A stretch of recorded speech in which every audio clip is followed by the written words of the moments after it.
Review sites for estate agents. Ooh. Good, bad, ugly. Good. Talk to me.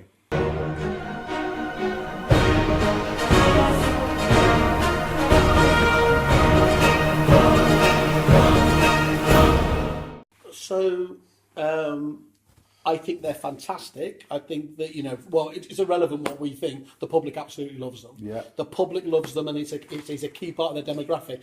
Equally, at the moment, though, there is a massive question of trust in those that's out there. I think there are people that are doing it particularly well. So, for example, FIFO and people like that have a lot of time for those guys there.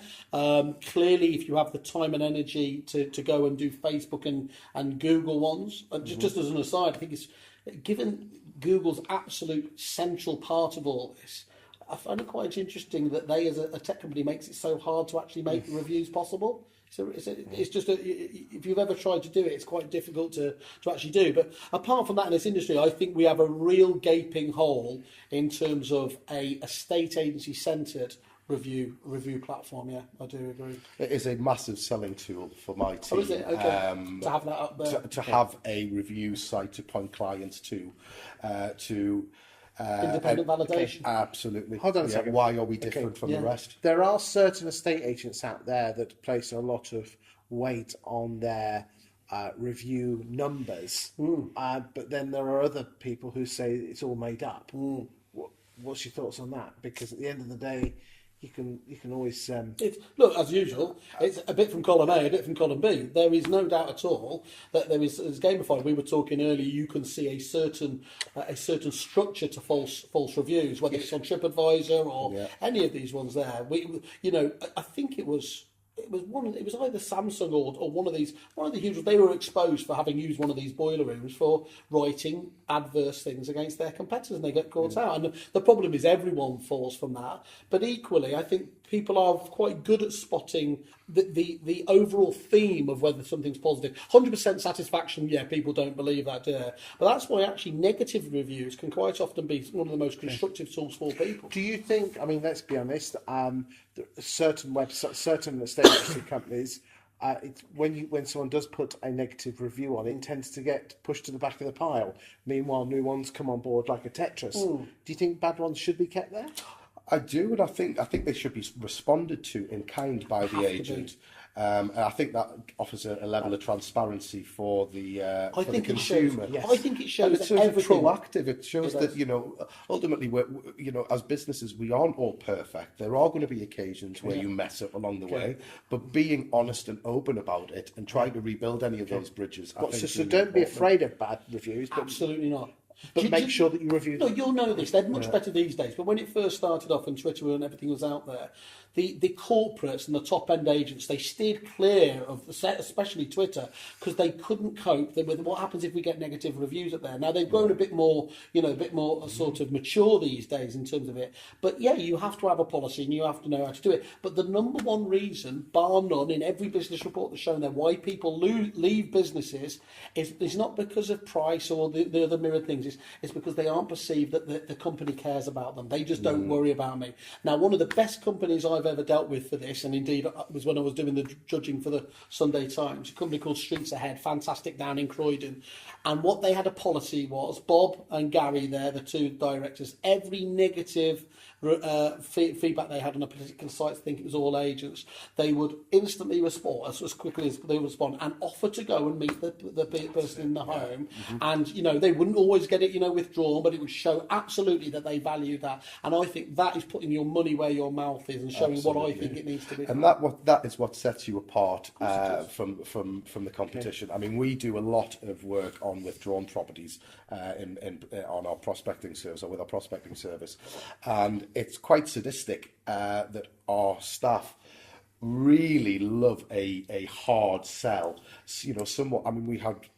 It was actually me who carried the call out. It was a training call I was doing for the team, and at the start of the conversation, it was, "I will never use X estate agent again," and I said, "Look, the whole reason for the call is to find out where along the line our service failed you, in your opinion, and really what I'm wanting to do is try to rebuild any bridges, and ultimately so this doesn't happen again." By the end of the conversation, we'd won the business back. yes, albeit by offering a slight sort of percentage drop on the fee. But by the end of the conversation, it was, well, I wouldn't use anyone else because no other company or agency we own a service, would come back and try and fix a problem. Because I tell you where I think is. Do you particularly target lost valuations? Absolutely. Look, 50%, or I don't know what the current stat is, but it's usually around 50. You know, 1 in 2 sell with their second agent, not their first. That's probably for a variety of reasons, whether it's overvaluing, what have you. But yeah, that is a golden goose, a golden egg for us. I remember Josh Fegan talking about it. He'd been brought in to do some consultancy, essentially his prospecting day with an individual agency, get the team all wound up and everything else. And you can imagine Josh isn't cheap, and he earns every penny there. But one of the things as he was going through the course of the day, he found out that their withdrawal rate was something like over 50%. He says, "What the hell are you bothering with me? Because we're putting all these leads in the top of the bucket and everything's getting out of the bottom there." So, but the point is they haven't just disappeared out of there forever. If you have another bigger bucket underneath it, you can pour it on the top again. Absolutely. So. Well, like we were mentioning earlier on about the onliners and the disruptors, or the disruptors to a estate agency, I think that it used to be shrouded in sort of smoke and mirrors, but now the consumer kind of knows what the journey is and how to sell a home, how agents actually sell homes. So you've got to be transparent. And I think your point about earlier as well, you said people want to see the negatives. Well, there's nothing to stop you in terms of Amazon do that very well, don't they? They actually break it down, don't they? The most negative review and the most positive review. Depending on what sort of person you are, you can then go to that and it's kind of saved you the job. So that's just about filtering. Interesting. What would you do if you were setting up your own review site? If I was setting up my own review site, I think it's important that I don't think you go for just a closed review mentality or an open review mentality. And what I mean by that is there are some review sources out there where you literally pick and choose.